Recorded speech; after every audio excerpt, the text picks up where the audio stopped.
I'm Martha Quinn in the Tom Petty Artist Compound. Tom, how's it going? And a pleasure to meet you.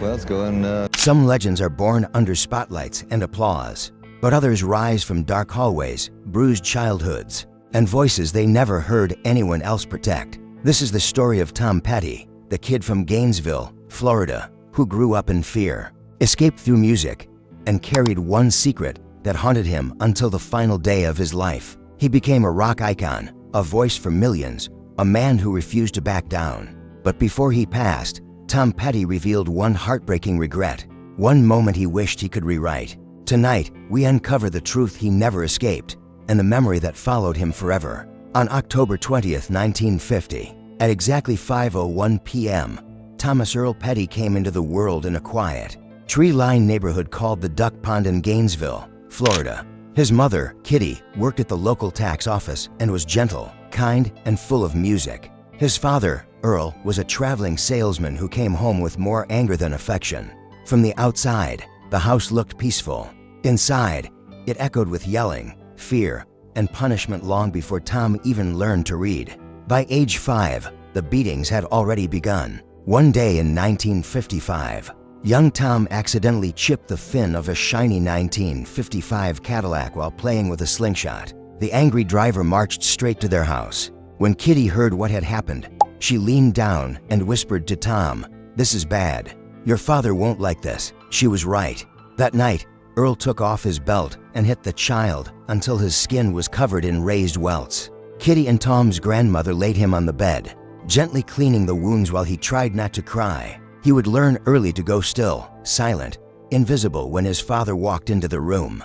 Music became the only place where he could breathe. Kitty kept the radio on constantly, teaching him old country songs, singing softly to drown out the storm in the house. But she carried her own battles. She suffered from epilepsy and later cancer. Her illness made her quiet and Earl's anger only grew stronger. When Tom was 10, everything shifted. His uncle Earl Jernigan, who worked in the film industry, took him to see a movie shoot in Ocala, Florida. The movie was Follow That Dream, starring the one and only Elvis Presley. The town was packed with people waiting just to see Elvis walk from one building to another. And then, suddenly, Elvis appeared. To young Tom, he looked like a god descending from the sky. Elvis walked past, paused, and shook his hand. That single moment electrified Tom's life forever. He went home, traded his slingshot for a stack of Elvis 45s, and locked himself in his room. His parents thought something was wrong with him. Something was. He had found his purpose. He had found music. Meanwhile, the house continued to collapse. Tom's little brother Bruce, born in 1957, learned to survive by staying quiet, playing sports, and avoiding the unpredictable violence that could turn any day into disaster. Tom escaped deeper into guitars, television, and songwriting, using music as armor. In 1964, when Tom was 14, a moment of fate arrived. A girl at Howard Bishop Jr. High asked if he knew a band that could play the school dance. He didn't, but he lied and said yes. He gathered some friends, formed a rough group, and soon they called themselves the Sundonors. They rehearsed in a wooden shed attached to the house, covering the walls with old carpet to muffle the sound. That summer, they won a battle of the bands and began playing Friday shows for $100 a night. The world opened up, writing only months earlier. The Beatles had ignited a cultural explosion on The Ed Sullivan Show, changing the world for millions. A young Tom Petty watched the broadcast along with 75 million other Americans, and, in that moment, realized he didn't need to be Elvis Presley. He just needed a guitar, a voice, and something real to say. But the road ahead wouldn't be smooth. In 1966, at the Delta Upsilon fraternity house near the University of Florida, a fight broke out. Drummer Dennis Lee attacked Tom in front of cheering fraternity students, beating him until his face was swollen. When his mother saw him, she cried throughout the night. The brutal fight marked the end of the Sundonors. Still, Tom refused to give up.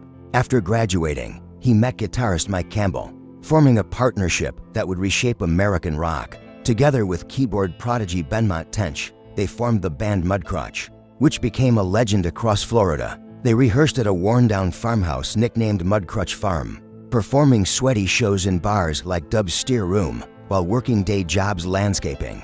For the University of Florida to survive, Their sound was raw, soulful, and unlike anything else. Tom's songwriting was becoming something powerful. By August 1974, Tom and the band left Gainesville with nothing but gas money and a demo tape. They arrived in Los Angeles, suddenly surrounded by record executives and opportunities. Within a week, 7 labels offered studio time, and soon the band signed with Shelter Records. For a moment, it looked like the perfect beginning.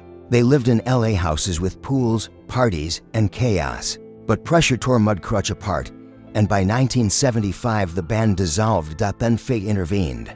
Benmont Tench booked studio time and invited old friends to jam. The moment Tom heard the music, he recognized destiny. With Mike Campbell, Stan Lynch, and Ron Blair, Tom Petty and the Heartbreakers was born. Tech's 1980s were filled with more hits, more success, and more damage. During sessions for Southern accents, Tom became so frustrated after recording the song Rebels that he punched a wall and shattered his hand. Doctors inserted pins. They were not sure he could ever play again. Cocaine became common in the studio. Bassist Howie Epstein, who replaced Ron Blair, slid into heroin use, something that would kill him in 2003. The band was exploding from the inside, even as their audiences grew larger. Yet the most painful wound in Tom Petty's life came not from critics, labels, drugs, or divorces, but from his mother. In April 1979, Kitty Petty was dying in Gainesville Memorial Hospital. When Tom entered the room, he saw newspaper clippings about him taped to the wall. She was proud. She could barely speak, and Tom, overwhelmed with heartbreak, panic, and emotional scars that went back to childhood, did something he regretted for the rest of his life. He walked out of the room and never came back. He didn't attend her funeral.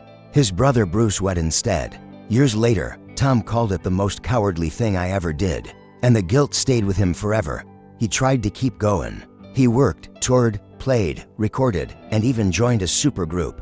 In 1988, a simple visit to his house by George Harrison, Bob Dylan, Jeff Lynne, and Roy Orbison turned into the creation of the legendary band the Traveling Wilburys. They recorded Handle with Care, and the song was so good the label demanded a full album.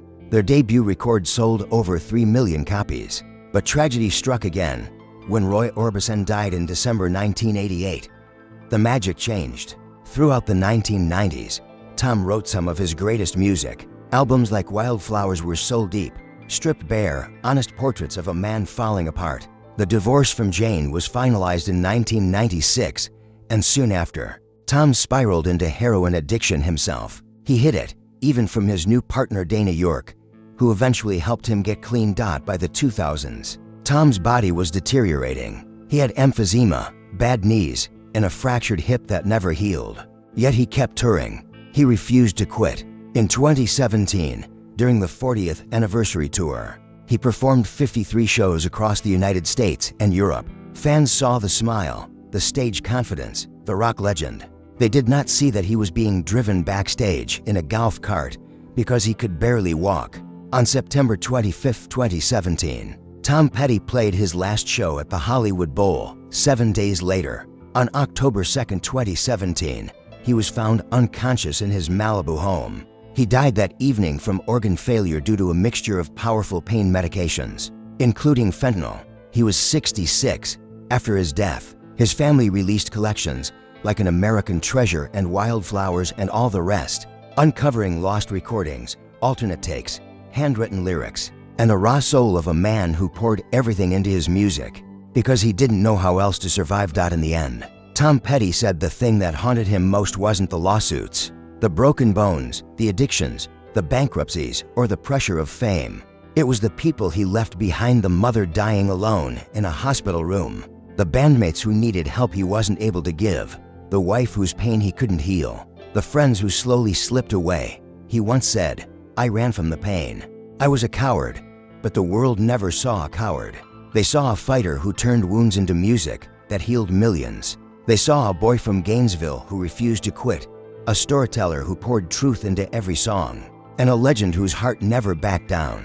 His voice still echoes, his stories still matter, and his music lives on forever. If Tom Petty's journey moved you, don't forget to like, share, and subscribe for more powerful true life stories. Thanks for watching.